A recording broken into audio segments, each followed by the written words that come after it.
So my dad got me a tripod, and it has a LED light that I forgot to turn on. So I'm trying to figure this thing out. I've only used it a couple of times just to get practice, but never really recording anything. And I'm going to close my closet door. I will be right back. Alright, we are. Let's see. Alright. Always check your backgrounds, kids. Lesson learned.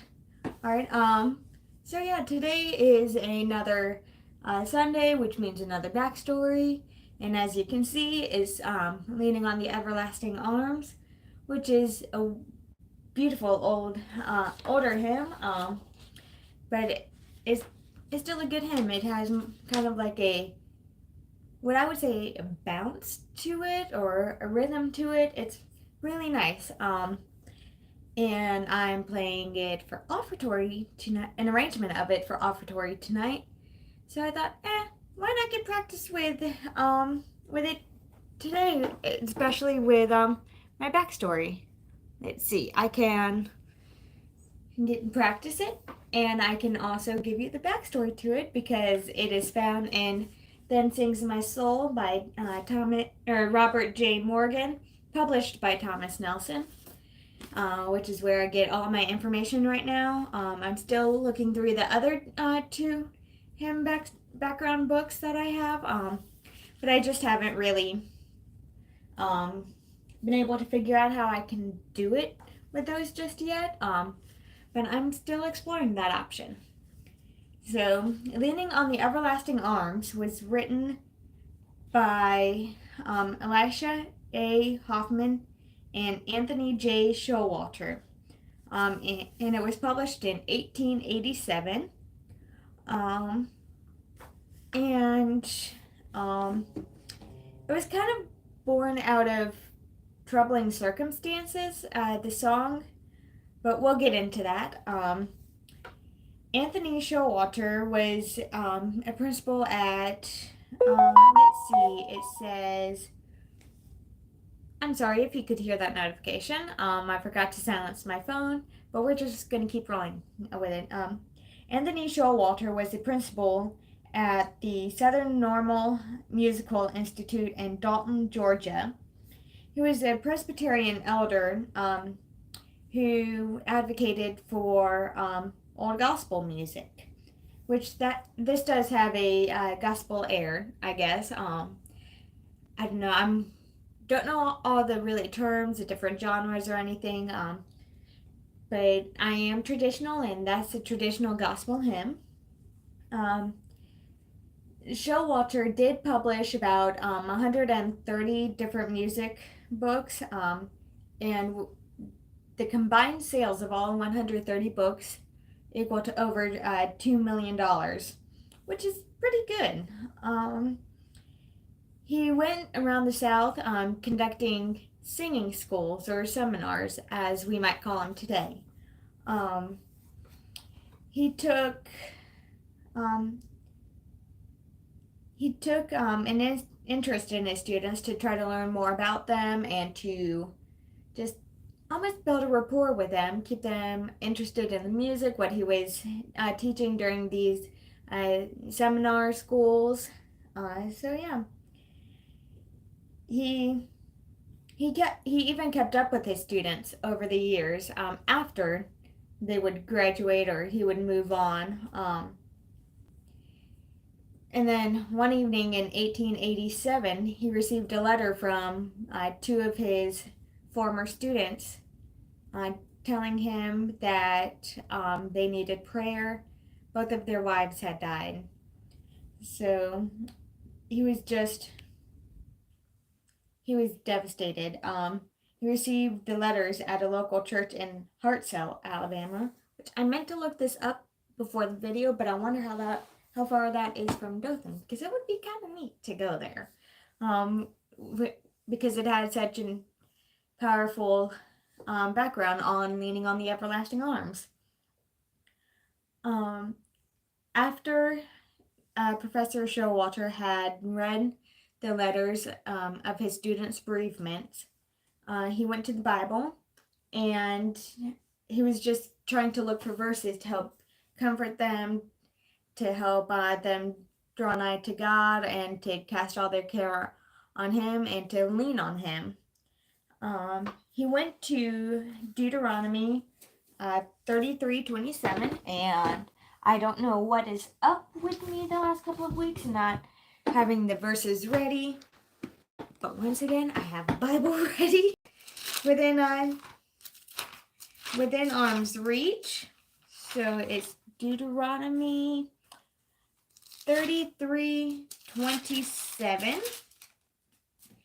and that says, let's see, the eternal God is thy refuge, and underneath are the everlasting arms.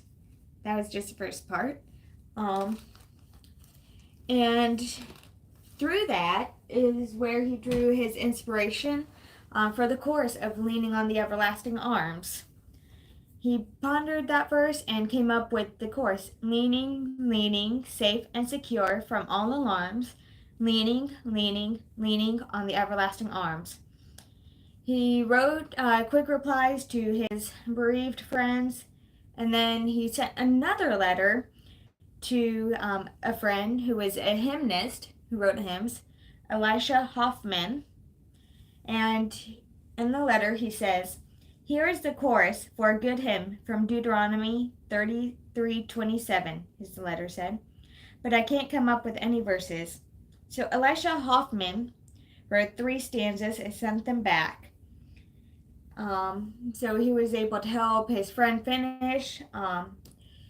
And once Professor Showalter got the verses back, he set them to music. And the first verse has been a comfort. And, you don't really see this as a comforting song, just more of a fun, sacred song, I guess. But it's been one that has comforted us in adversity and troubles, trials. What have I to dread? What have I to fear? Leaning on the everlasting arms. I have blessed peace with my Lord so near, leaning on the everlasting arms. The other 2 verses. Oh, how sweet to walk in this pilgrim way, leaning on the everlasting arms. Oh, how bright the path grows from day to day, leaning on the everlasting arms. What have I to that was the last verse earlier. The first verse, what a fellowship, what a joy divine, leaning on the everlasting arms. What a blessedness, what a peace is mine, leaning on the everlasting arms.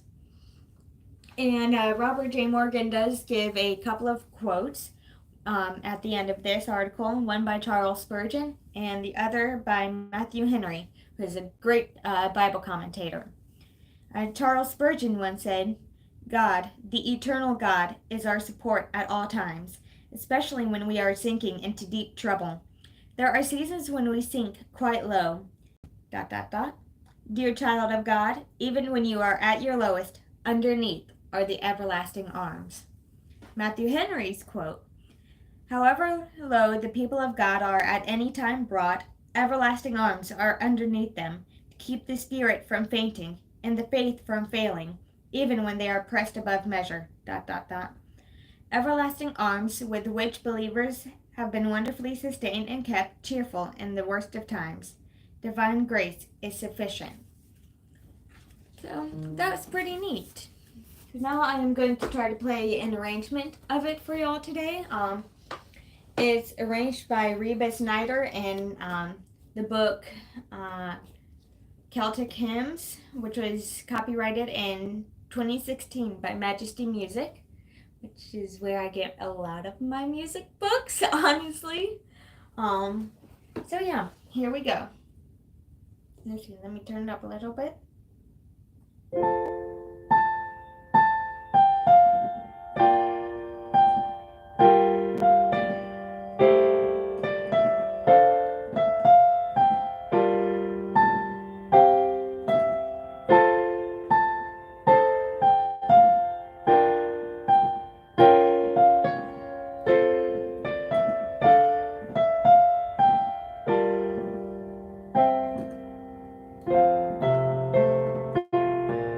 And it's supposed to be this low.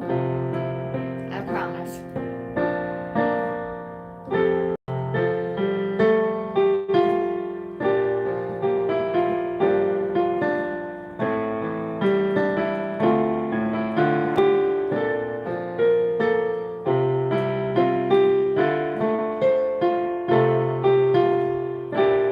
Sorry.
Alright.